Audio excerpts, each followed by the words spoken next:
اور ہمیشہ یہ تانا دیتے ہو کہ پاکستان مسلم لیگ فنکشنل کچھ نہیں ہے.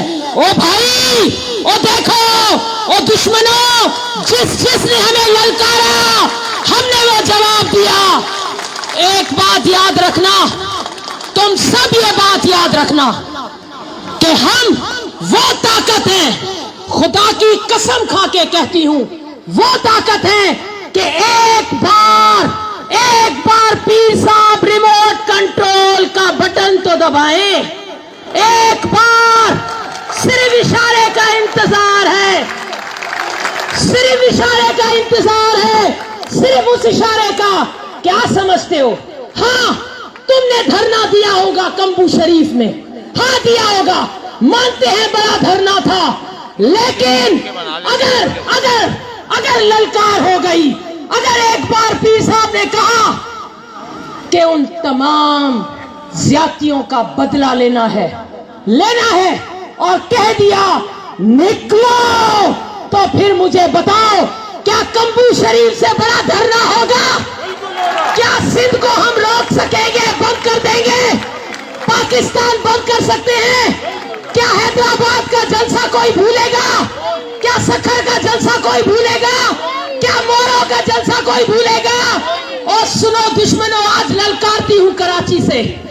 میں نے تمہیں اسمبلی میں بھی للکارا ہے، میں تمہیں ہر جگہ للکارتی ہوں، کیونکہ میں اس پارٹی کی ورکر ہوں جس پارٹی نے کبھی دشمن سے نہیں نظریں چرائیں، دشمن کی آنکھوں میں آنکھیں ڈال کر مقابلہ کیا ہے. ہاں میں اس پارٹی کی ورکر ہوں جس پارٹی کے لیڈر نے انگریز جیسی اس طاقت کی آنکھوں میں آنکھیں ڈال کر کہا تھا دے دو مجھے پھانسی کے تختے پر لٹکا دو، لیکن میں تجھ جیسی طاقت کے آگے نہیں جھکوں گا، اور وطن کے لیے میں کبھی اپنے آپ کو نہیں جھکاؤں گا. اور ایک نعرہ لگایا تھا، یا وطن یا کفن. تو پھر اس 30 سالے نوجوان نے، یہ مجھے فخر ہے، آپ کو بھی فخر ہونا چاہیے. تاریخ چاہے کتنا بھی دشمن اس کو مسخ کرنے کی کوشش کرے، دشمن نے ہمیشہ کوشش کی کہ تاریخ کو مسخ کرے، لیکن نہیں کر پایا. ہمارے سورہ بادشاہ کی لاش آج تک ہمیں نہیں ملی، نہ دو تو کیا تمہارے اس وجہ سے، ان ہتھ کنڈوں سے، کیا میرے اور آپ کے دل میں ان کا احترام، ان کا جذبہ، ان کی محبت ختم ہوئی؟ نہیں ہوئی.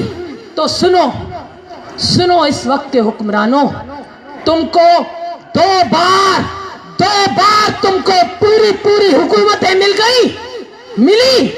5 سال پہلے بھی انجوائے کیا، اس بار پھر تم نے انجوائے کیا.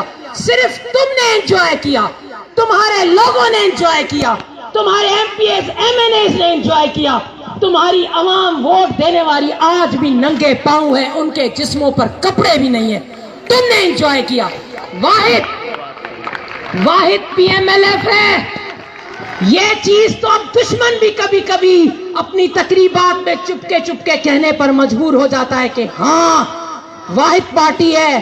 چاہتی تو اقتدار میں آ کر بیٹھ سکتی تھی، 8 10 5 6 وزارتیں مل جاتی، ہم اپنے لوگوں کے مسئلے حل کر سکتے تھے، نوکریاں بھی کچھ دے دیتے، کچھ اور مال وغیرہ بھی مل جاتا. تو کیا وجہ ہے؟ سوچیں ایک لمحے کو، کیوں ان کے ساتھ جا کر اقتدار میں نہیں بیٹھتے؟ کیوں ان کی بات نہیں مانتے؟ اس لیے یاد رکھیں، اس لیے کہ یہ واحد پارٹی ہے جو اس غدار کے ساتھ نہیں بیٹھے گی. یہ وہ غدار ہیں جنہوں نے اس کراچی کو پوری سندھ سے الگ کرنے کی وہ سازش کی تھی، وہ سازش جس کی وجہ سے یہ اندیشہ ہونے لگا تھا کہ کیا اب یہ ہوگا کہ حیدرآباد کے بعد میں اپنے بچوں کو کراچی لانے کے لیے میں ویزا لگواؤں گی، میں کوئی پاسپورٹ لوں گی. اس لیے اسمبلی کے فلور پر چیخی تھی، ایک بندہ ایک ایم پی اے چیخا تھا، نیچے بیٹھ کر دعائیاں دی تھی. او پیپلز پارٹی والوں، تمہیں خدا کا واسطہ ہے، یہ کیا ظلم کر رہے ہو؟ ارے تم تو کہتے ہو ہم اس زمین کے باغیرت بیٹے ہیں، تو اس زمین کے باغیرت بیٹوں یہ ظلم کیا کرنے لگے ہو؟ قانون بنا رہے ہو اس کراچی کو الگ کرنے کے لیے.